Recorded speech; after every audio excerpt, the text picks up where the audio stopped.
Hello friends, this is दीपक। पिछले tutorial के अंदर हम लोगों ने स्लीप मेथड किया था। आज हम लोग स्लीप मेथड के और भी केसेस कर लेते हैं, 2-3 केसेस और कर लेते हैं।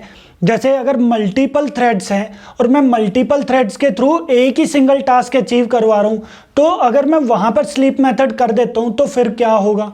ठीक है, अगर मल्टीपल थ्रेड्स हैं, वो चीज़ मैं स्लीप कर रहा हूँ तो कैसे क्या होगा। तो मैं एक सिंपल प्रोग्राम आप लोगों को बता देता हूँ और साथ के साथ ये कॉन्सेप्ट भी बताता हूँ कि भाई थ्रेडिंग का कॉन्सेप्ट हम लोग यूज़ क्यों करते हैं। थ्रेड की जगह पर अगर हम लोग सिंपल मेथड का यूज़ करें तो उससे क्या फ़र्क पड़ेगा। स्टार्ट की जगह पर अगर हम लोग रन मेथड का यूज़ करते हैं तो उससे क्या फ़र्क पड़ेगा। तो ये सारी चीज़ें एक बार मैं आपको डायरेक्टली प्रोग्रामिंग के थ्रू एक्सप्लेन कर देता हूँ। ओके, तो देखो,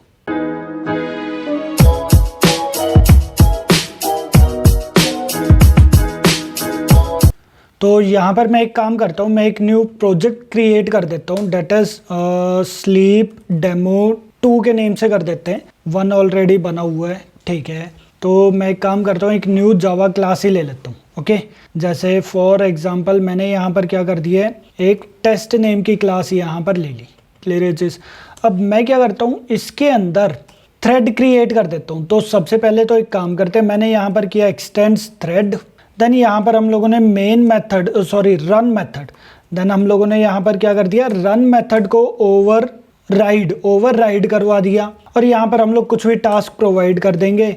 देन मैंने यहाँ पर बना दिया main method and main method के अंदर मैं क्या करता हूँ, 2 थ्रेड्स क्रिएट कर देता हूँ, that is test T1 equals to new test and then यहाँ पर क्या आ जाए, T1 डॉट स्टार्ट। अच्छा, पहले हम लोगों ने जो पिछले ट्यूटोरियल के अंदर किया था वही पार्ट यहाँ पर भी करते हैं। जैसे मैंने यहाँ पर क्या कर दिया है, सिंपल मैंने लगा दिया that is try and catch block exception E and system dot out dot println E मैंने यहाँ पर प्रोवाइड कर दिया।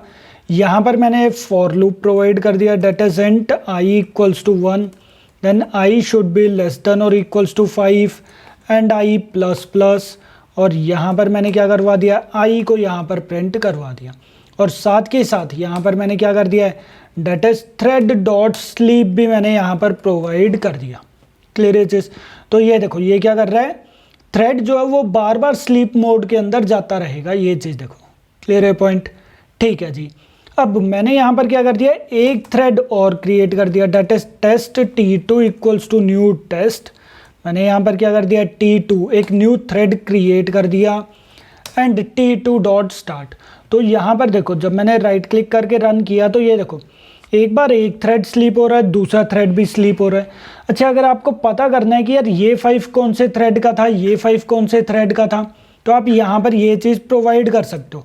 जैसे मैंने यहाँ पर कॉलन लगाकर मैंने यहाँ पर क्या कर दिया है, नेम गेट करवा देता हूँ, thread dot current thread dot gate name. तो अब की बार ये चीज़ प्रॉपर बताता रहेगा कि भाई कौन सा थ्रेड स्लीप मोड में गया, कौन सा नहीं। ये चीज़ देख रहे हो, क्लियर है पॉइंट। तो फर्स्ट थ्रेड एंड 0 थ्रेड, ये देखो, ये दोनों स्लीप मोड में गए, फिर ये वाला पार्ट स्लीप मोड में गया। तो इस टाइप से थ्रेड जो है वो स्लीप मोड के अंदर जाते रहेंगे। क्लियर है पॉइंट। तो आप लोग इस टाइप से मल्टीपल थ्रेड्स अगर आप क्रिएट करते हो तो स्लीप मेथड का अगर आप यूज़ करते हो और आपको चेक करना है कौन सा थ्रेड स्लीप मोड के अंदर गया है, तो आप कुछ इस टाइप से यहाँ पर नेम वगैरह गेट करवा सकते हो। क्लियर है चीज़। अब यहाँ पर एक चीज़ देखना, देखो ये चीज़ देखना, मैंने यहाँ पर क्या किया था, स्टार्ट मेथड का यूज़ किया था। अच्छा जी, अगर मैं यहाँ पर रन मेथड का यूज़ कर देता हूँ फिर क्या होगा, ये चीज़ देखना। आउटपुट क्या आ रही थी, ये देखो, मैं एक बार और आप लोगों को दिखाता हूँ। ये चीज़ देखो, राइट क्लिक करके रन किया, थ्रेड 0 थ्रेड 1, ये देखो हर 1 सेकंड के लिए ये स्लीप मोड में जा रहा है और दो जो है ये दोनों पार्ट एक बार एग्जीक्यूट हुए, फिर ये दोनों। क्यों? क्योंकि भाई ये दोनों थ्रेड्स एक साथ एग्जीक्यूट हो रहे हैं। तो एक साथ एग्जीक्यूट हो रहे हैं तो ये दोनों लाइन एक साथ एग्जीक्यूट हो रही है, एक बार थ्रेड 1 के लिए और एक बार थ्रेड 0 के लिए। तो दोनों लाइंस, ये 2 लाइंस ये दोनों थ्रेड के लिए एक साथ एग्जीक्यूट हो रही है। बट अगर मैंने यहाँ पर क्या कर दिया, रन मेथड कर दिया, फॉर एग्जांपल मैंने स्टार्ट की जगह पर क्या लिख दिया, डायरेक्टली रन कर दिया, अब की बार आउटपुट देखना क्या आएगी। ये देखो, अब की बार आउटपुट देख रहे हो, एक तो थ्रेड तो क्रिएट ही नहीं हुआ, फर्स्ट थिंग थ्रेड क्रिएट ही नहीं हुआ, ये मेन थ्रेड चल रहा है। और मेन थ्रेड क्या हुआ, ये देख रहे हो, पहले एक मेथड एग्जीक्यूट हुआ, अब ये थ्रेड नहीं है, ये क्या बने, मेथड बने। और जैसे ये मेथड बने हैं, जैसे ये मेथड बना है तो भाई पहले ये वाला मेथड एग्जीक्यूट होगा, पहले ये वाला मेथड एग्जीक्यूट होगा। तो वो क्या कर रहा है, एक बार 1 प्रिंट किया, देन वो स्लीप मोड के अंदर चला गया, उसने प्रिंट करवा दिया मेन, देन अगेन फिर से उसने 1 प्रिंट किया, मेन थ्रेड प्रिंट करवा दिया, फिर से वो अगेन 1 सेकंड के लिए स्लीप मोड में चला गया। तो पहले ये चीज़ किसके लिए हुआ है, T1 के लिए, T1 ऑब्जेक्ट के लिए। क्या बन गया आपके पास, ऑब्जेक्ट, और ये किसको एग्जीक्यूट करवा रहा है, ये वाले मेथड को। सिमिलरली फिर दोबारा से ये वाला मेथड एग्जीक्यूट होगा, किस ऑब्जेक्ट के लिए, T2 ऑब्जेक्ट के लिए। तो T2 ऑब्जेक्ट के लिए ये वाला पार्ट फिर से एग्जीक्यूट होगा। तो ये देख रहे हो आउटपुट, देखना पहले एक मेथड के लिए, एक ऑब्जेक्ट के लिए रन मेथड एग्जीक्यूट हो रहा है, फिर ये देखो फिर वो क्या कर रहा है, दूसरे ऑब्जेक्ट के लिए वो रन मेथड को एग्जीक्यूट करवा रहा है। तो टोटल टाइम कितना लगा है यहाँ पर, 10 सेकेंड। बट अगर हम लोग यहाँ पर क्या चीज़ करते हैं, स्टार्ट मेथड का ही यूज़ करते हैं, ये देखो स्टार्ट मेथड का ही अगर हम लोग यहाँ पर यूज़ करते हैं तो ये देखो दोनों थ्रेड एक साथ एग्जीक्यूट हो रहे हैं। ये चीज़ समझ लगी बात।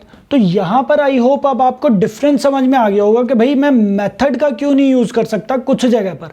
अब जैसे VLC है फॉर एग्जांपल, यहाँ पर क्या है, ये VLC है, ठीक है। अब VLC के प्रोग्राम में आप एक चीज़ देखो, एक थ्रेड है मेरे पास, एक थ्रेड जो है वो साउंड प्ले कर रहा है, एक थ्रेड जो है वो क्या कर रहा है, वीडियो प्ले कर रहा है, एक थ्रेड वो टाइमर चला रहा है, एक थ्रेड जो है वो प्रोग्रेस बार एग्जीक्यूट कर रहा है। तो अगर आप थ्रेड नहीं बनाओगे तो वो किस टाइप से आउटपुट प्रोवाइड करेगा। जैसे अभी मेन मेथड वो पहले एक बार एग्जीक्यूट हुआ 1 2 3 4 5, फिर दोबारा से दूसरे ऑब्जेक्ट के लिए वो एग्जीक्यूट हुआ था, आउटपुट उसने प्रोवाइड की थी 1 2 3 4 5। तो मेन मेथड जो है वो एट अ टाइम एक ही एग्जीक्यूट होगा, मल्टीपल मेथड्स जो हैं वो एक साथ एग्जीक्यूट नहीं हो सकते। बट थ्रेड के केस में ऐसा नहीं है, थ्रेड के केस में जितने भी थ्रेड्स आप बनाओगे वो एक साथ एग्जीक्यूट होने लग जाएंगे। क्लियर है पॉइंट। तो मल्टी थ्रेडिंग का बहुत जगह पर यही यूज आता है कि भाई मुझे बहुत सारे टास्क एक साथ एग्जीक्यूट करवाने हैं। क्लियर है चीज, तब जाकर मैं मल्टी थ्रेडिंग का यूज करता हूं, और वहां पर मेथड्स का मैं यूज नहीं कर सकता। वहां पर मुझे क्या करना पड़ेगा, मल्टी थ्रेडिंग, मतलब मुझे थ्रेड्स के थ्रू ही टास्क परफॉर्म करना पड़ेगा। मुझे अगर मैं ऑब्जेक्ट बनाता हूं और मैं मेथड को कॉल करवाता हूं तो उसके थ्रू मेरा टास्क जो है वो प्रॉपरली एग्जीक्यूट नहीं होगा। क्लियर है पॉइंट। सो आई होप ये वाला पॉइंट आप लोगों को समझ में आ गया होगा कि भाई मल्टीपल थ्रेड्स हम लोग क्यों बनाते हैं। हाँ जी, क्लियर है पॉइंट। सो आई होप आप लोगों को ये प्रोग्राम समझ में आ गया होगा, ये केसेस भी समझ में आ गए होंगे।